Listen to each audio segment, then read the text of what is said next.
Hi students. आज के इस वीडियो में हम लोग पढ़ने जा रहे हैं about relaxation time and drift velocity.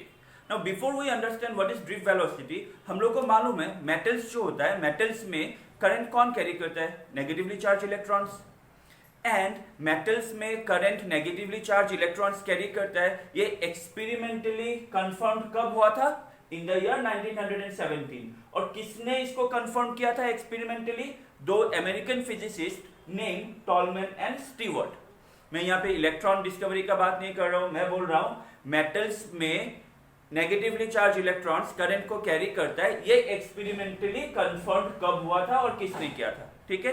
Now हम लोग को ये भी मालूम है मेटल्स जो होता है, मेटल्स के पास बहुत ज्यादा नंबर ऑफ फ्री इलेक्ट्रॉन्स होता है। तो एक मेटल में almost 10 to the power 28 number of free electrons होता है पर cubic metre. Okay. And because of thermal energy मालूम है, ये जो फ्री इलेक्ट्रॉन्स होता है एट रूम टेम्परेचर मेटल के अंदर almost with velocity of 10 to the power 5 metre पर सेकेंड मूव करते रहते हैं। ओके, दैट मीन्स जो फ्री इलेक्ट्रॉन्स होता है बिकॉज ऑफ थर्मल एनर्जी, अगर हम लोग रूम टेम्परेचर कंसीडर करें तो उन लोगों का ऑलमोस्ट वेलोसिटी कितना होगा? 10 to the power 5 मीटर पर सेकेंड। ओके। नाउ अगर यहां पे ये तो आ गया इसका बात क्या बोलते हैं इसको, नॉर्मल कंडक्टर, सॉरी मेटल का बात है कि नहीं। अभी अगर ये मेटल को एक इलेक्ट्रिक फील्ड दोगे तो इनिशियली इलेक्ट्रॉन्स का जो डायरेक्शन होता है वो क्या होता है? रैंडम होता है कि नहीं। कंडक्टर में वो इधर उधर कहीं पे भी मूव करते रहते हैं, लेकिन जैसे ही इलेक्ट्रिक फील्ड अप्लाई करोगे तब उन लोगों का जो वेलोसिटी है उसमें भी चेंज आएगा और उसी से हम लोगों को मालूम पड़ेगा ड्रिफ्ट वेलोसिटी क्या होता है। ठीक है। Suppose we have a conductor and within the conductor we have n number of free electrons. We have n number of free electrons. And initially, because of thermal energy, these electrons are moving randomly in any direction. And say U1, U2, U3 in this way. UN are their initial velocities. Now, because हम लोग direction ले रहे हैं, now होता क्या है देखो, पकड़ लो एक इलेक्ट्रॉन इस तरफ मूव हो रहा है, एक इस तरफ मूव हो रहा है, एक इस तरफ, किसी भी तरफ विद इन द कंडक्टर के अंदर में किसी भी डायरेक्शन में इलेक्ट्रॉन मूव हो रहा है। सो हम लोग क्या कंसीडर करते हैं कि अगर कुछ इलेक्ट्रॉन इस तरफ मूव हो रहा है तो वो उसी same number of electrons opposite direction में मूव हो रहा है।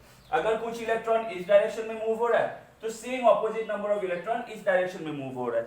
That means since the movement of the electrons are random, we consider that their initial average velocity is 0. बात समझ में आया कि नहीं? क्योंकि रैंडमली मूव कर रहा है, किसी भी डायरेक्शन में मूव कर रहा है। अगर हम लोग कंसीडर करें जो इलेक्ट्रॉन्स होता है, जो एवरेज इलेक्ट्रॉन एक डायरेक्शन में जाता है उतना ही एवरेज इलेक्ट्रॉन दूसरा डायरेक्शन में जाता है। Okay, so we can say that they will nullify each other with respect to velocity. So उन लोगों का एवरेज जो इनिशियल वेलोसिटी होता है, एवरेज इनिशियल वेलोसिटी हम लोग क्या कंसीडर करते हैं? 0 लेते हैं। ओके। सो जो इनिशियल वेलोसिटी का एवरेज आ जाएगा वो क्या आएगा? u1 plus u2 plus u3 divided by average. कैसे निकालते हैं? Total number of electrons. इसको हम लोग क्या कंसीडर कर रहे हैं कि इनिशियली कंडक्टर में रैंडम मूवमेंट की वजह से ये जो एवरेज वेलोसिटी है वो क्या है? 0 है। ओके। नाउ अभी हम लोग क्या करेंगे, let us say that we are applying an external electric field.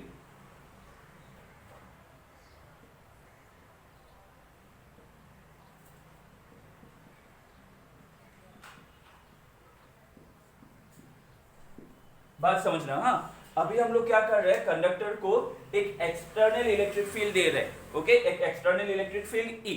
Now जैसे ही एक एक्सटर्नल इलेक्ट्रिक फील्ड दोगे, ऑब्वियसली इलेक्ट्रिक फील्ड की वजह से क्या होगा? एक फोर्स लगेगा नहीं? ऑब्वियसली एक फोर्स लगेगा।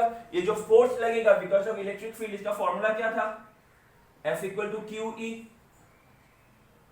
ये था कि नहीं, इलेक्ट्रिक फील्ड की वजह से फोर्स का formula.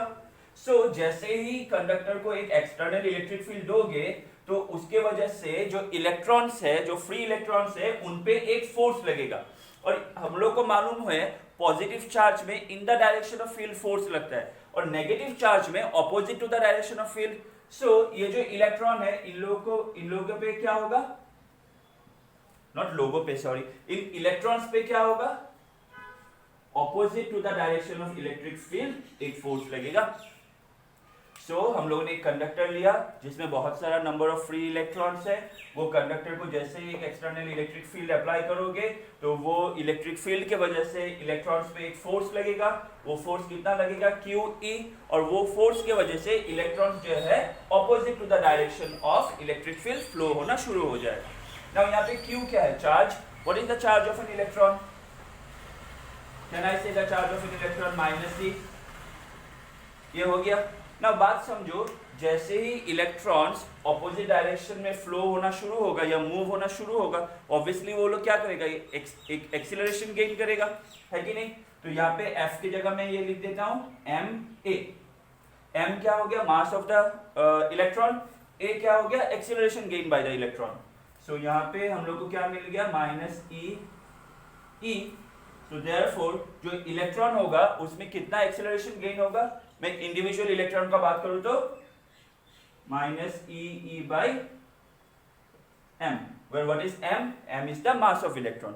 Okay, so I hope इतना तक क्लियर है।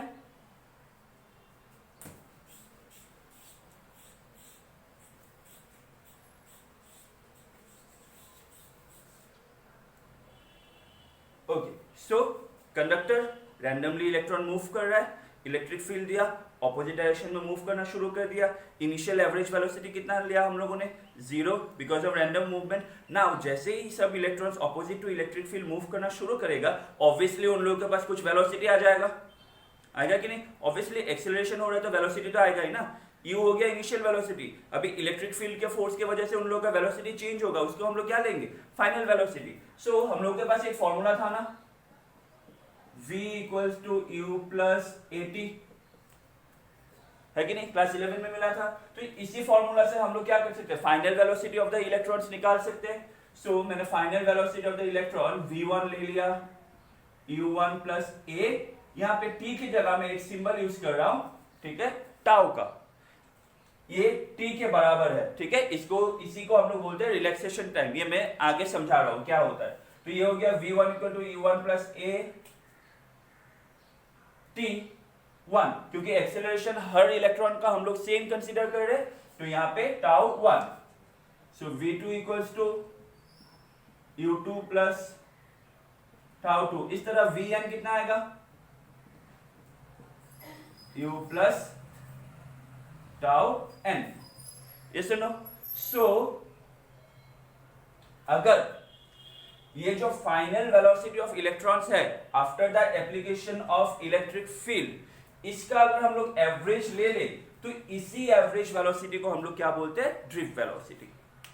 ये जो एवरेज वेलोसिटी आएगा, फाइनल एवरेज वेलोसिटी, इसी को हम लोग बोलते हैं drift velocity. So we can represent drift velocity as vd। So average कैसे लोगे, फिर से v1 + v2 + ... up to vn divided by number of electrons n. Okay, so यहां से क्या मिलेगा हम लोग को, ड्रिफ्ट वेलोसिटी vd। नाउ यहां पे हम लोग ये फॉर्मूला पुट कर देंगे, तो प्लस है तो इसको मैं ऐसे लिख सकता हूं ना, u1 + u2 up to ... un divided by n plus a जो है वो कॉमन आ जाएगा, तो a कॉमन आ गया, विदिन ब्रैकेट क्या आएगा, τ1 + τ2 up to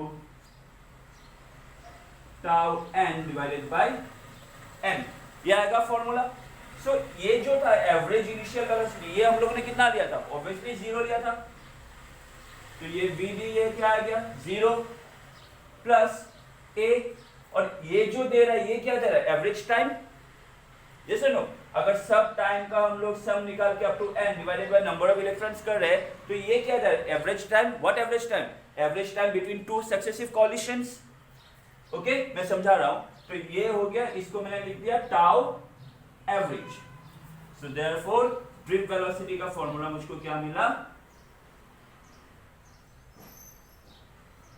टाउ एवरेज। ये हो गया ड्रिफ्ट वेलोसिटी का एक फॉर्मूला। इसी को हम लोग दूसरे फॉर्मूला में लिख सकते हैं, और drift velocity v d equal to A का फॉर्मूला क्या मिला था, minus E tau by m।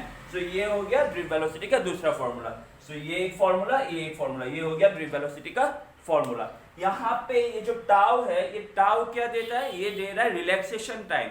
मतलब पकड़ लो एक, हाँ पहले ये समझ लो, जब इलेक्ट्रॉन्स को इलेक्ट्रिक फील्ड दोगे तो electrons opposite to the direction of electric field move करेगा। बट जब वो opposite to the direction of electric field move करेगा, जो कंडक्टर के अंदर पॉजिटिव मेटल आयंस है, वो उस पॉजिटिव मेटल आयंस के साथ या फिर दूसरा जो इलेक्ट्रॉन्स है, दूसरे इलेक्ट्रॉन्स के साथ क्या होगा, कॉलिशन होगा। ओके, ये जो फ्री इलेक्ट्रॉन्स है उनका कॉलिशन होगा। तो एक कॉलिशन और दूसरे कॉलिशन के बीच में जो टाइम बचता है, वो टाइम को हम लोग बोलते हैं रिलैक्सेशन टाइम। ओके, उसी टाइम को हम लोग बोलते हैं रिलैक्सेशन टाइम, और उसी को हम लोग रिप्रेजेंट करते हैं बाय टाउ। तो ये टाउ एवरेज क्या समझा रहा है, the average time between any two successive collisions. The average time between any two successive collisions when an external electric field is applied and the electron starts moving in the opposite direction of electric field. Okay?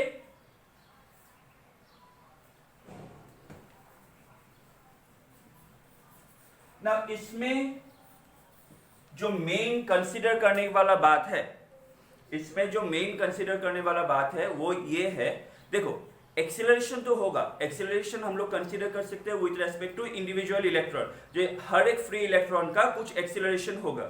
लेकिन जो net acceleration होता है, okay, जो net acceleration होगा वो zero लेना है। Sorry, that means obviously there is some amount of acceleration with respect to the electrons, but if you consider the net acceleration, okay, with respect to all the free electrons, then the net acceleration of the conductor or within the conductor is how much with respect to the electrons, zero। ये क्यों होता है, देखो मैंने अभी बोला ना, जब इलेक्ट्रॉन्स मूव होता है वो दूसरे मेटल पॉजिटिव मेटल आयंस या फिर दूसरे इलेक्ट्रॉन के साथ कोलाइड होता है। तो ये एक इलेक्ट्रॉन है, इसने कुछ एक्सीलरेशन गेन किया, जैसे ये इतना दूर आया, एक दूसरे मेटल पॉजिटिव आयन के साथ कॉलिशन हो गया। जैसे कॉलिशन हो गया, इसका जो एक्सीलरेशन गेन हुआ था वो लॉस हो गया।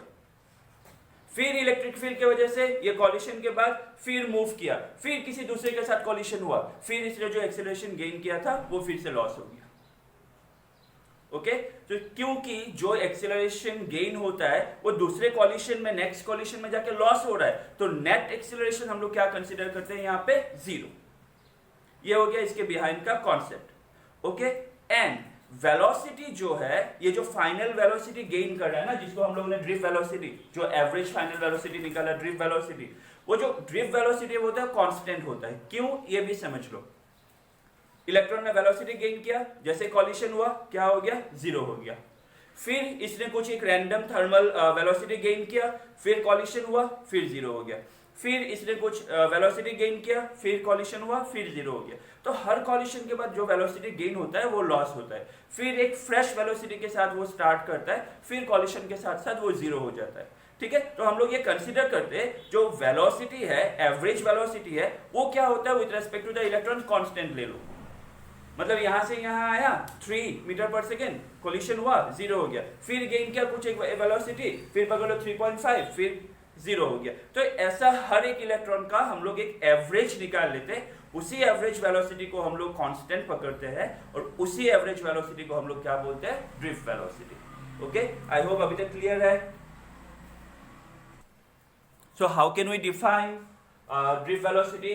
We can define drift velocity as the average velocity gained by the free electrons of a conductor, okay, when an external electric field is applied and the electron starts moving opposite to the electric field.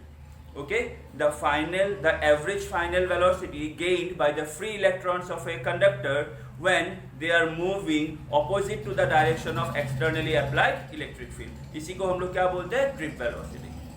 I hope clear. Thank you.